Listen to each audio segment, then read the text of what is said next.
Gran Turismo 7 sucks, and there's a few things in the game that really broke it for me, and honestly, it's quite embarrassing, and I know a lot of people are also on the same page and really do not like what has been going on with Gran Turismo 7. So make sure you watch this video before buying the game, and let's go and talk about all the stuff that's been going on in Gran Turismo 7. My name is Nikolai, and this is Joyshift. I like to film and build cool cars in Forza Horizon 5. If you're new here, consider subscribing and hitting the bell icon so you can always be the first one to watch new videos. We're going to learn a whole lot about cars, we're going to customize them, we're going to drive them, and just have a lot of fun with them. Let's go ahead and jump into this video. Update 1.07 just came out and it caused a lot of problems, and it really showed the community just kind of the backing behind Gran Turismo 7 and how this game is not really what we expected it to be, and the company behind it is kind of saying like, F you, this is what we're doing, we want your money, we don't care if you can play the game or not. There's a lot that goes into this and I really don't like it. So first off, you cannot play this game offline. Literally, the entire game is based off of online servers, and if you want to play even single player, you cannot play the game without being connected to the server online. It actually makes no sense, and it's very annoying because a lot of the things we do in this game are single player, like the story mode. The game actually has a great story mode campaign. It's amazing. I love it. You know, for a racing game, it's pretty good. But the fact that I can't even play it offline says a lot. Now, this seems like it's not too bad. Oh, whatever, you know, just play when you have internet connection. But like, why? That just does not make sense. Literally any other game you can play offline and still play the game. But with Gran Turismo 7, you're not doing anything offline. You literally have no access to anything, essentially. I mean, there's like a few features, but if you want to actually play the game and save your progress, you're not going to be able to play the game. That's just quite simple. And the thing that really makes this annoying is with this new update, they really patched a lot of things that made the game already somewhat playable to now it's like just annoying to play the game. So I'm finding that it's so hard to make money in the game, and then also the cars and parts in this game are so expensive, it just does not make sense. This is very opposing to what they actually said when they first released the game and said they wanted all the cars and parts to match what they would be like in real life. But in real life, you do not buy tires for $30,000 for your Nissan. It just does not make sense.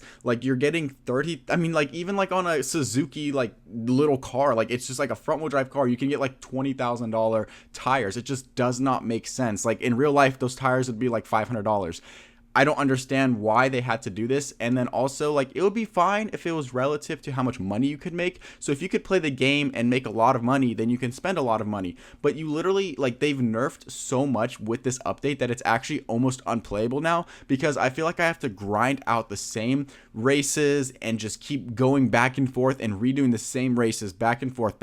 And it's actually kind of annoying because I just want to play the game, drive cool cars, modify them, customize them, etc. But it doesn't feel that way. So it almost feels like these microtransactions that they really want you to pay for are kind of what fund the game now. And I don't like that. I don't want to pay real money for in-game money that I just don't like that. You know, like, look, whatever. I already paid the $80-$90 for the game, and now I don't want to pay more just to be able to actually get through and buy cars, because like, it's not cheap to get the in-game money either.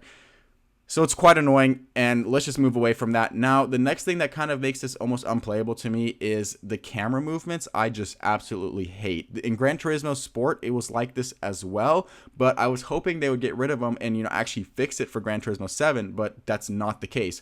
I don't know how you guys feel, but at least for me, if I'm driving in third person, I do not like how the camera almost stands still on the car and moves with nothing. Like, it almost seems like it's like fixed onto the car and there's no actual fluid movement. So when you play Forza Horizon or just any Forza game or literally any other racing game out there, the fluidity of the movements of the camera is actually smooth enough that you can really enjoy it, and you can have smooth transitions between drifts and corners and apex and all that, and makes it actually an enjoyable game. But I feel like with the Gran Turismo camera, it is so hard to control the car. Not that it's only annoying to look at, it's also kind of hard to control the car, because the moment you start spinning out or just losing traction in general, it becomes difficult to understand kind of the perception of the car and where it's pointed, you know, what's going on, because you literally are like being thrown all around the place, and it's just kind of it's not fun, especially playing with a controller. It is not easy. I don't like it at all. I think if we had fluidity in our movements of the camera, it would be much better. Another thing with the camera that I really do not like is the fact that you can't even move the camera around. You're literally locked into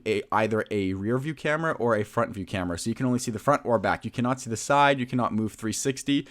It's quite annoying because, like, this is just such a minor thing, but you know, when you customize the car, you want to be able to see how it looks, but when you can only see the front or the back of the car, it does not show you much. You want to be able to see a full 360 view. I think that's kind of a good benefit to when you customize the car, to actually be able to see what it looks like. And when you can't see what it looks like, why are we even customizing that? This game to me really does not feel much different in Gran Turismo Sport, and I love that game. I love, you know, all the escapes you have, all the, you know, just the beautiful looks you can get in the game. And don't get me wrong, Gran Turismo 7 is a great game if you can go past these few things, but I really just, to me, they're kind of deal breakers. You know, I could see a lot of people wanting to return the game and get a refund because these few things really almost make the game unenjoyable. And the fact that I have to pay real money just to be able to kind of get through the game is a little bit outrageous. And I feel like if I could just play the game almost like Forza Horizon, you know, where I just play the game and it smoothly goes through the campaign, and then I'm actually able to afford cars because, you know, it's a video game. I want to be able to just buy a car because I want to. This is not real life where I have to actually figure out a way to be able to afford it. Like, no, like that's the whole point of the video game, is so I can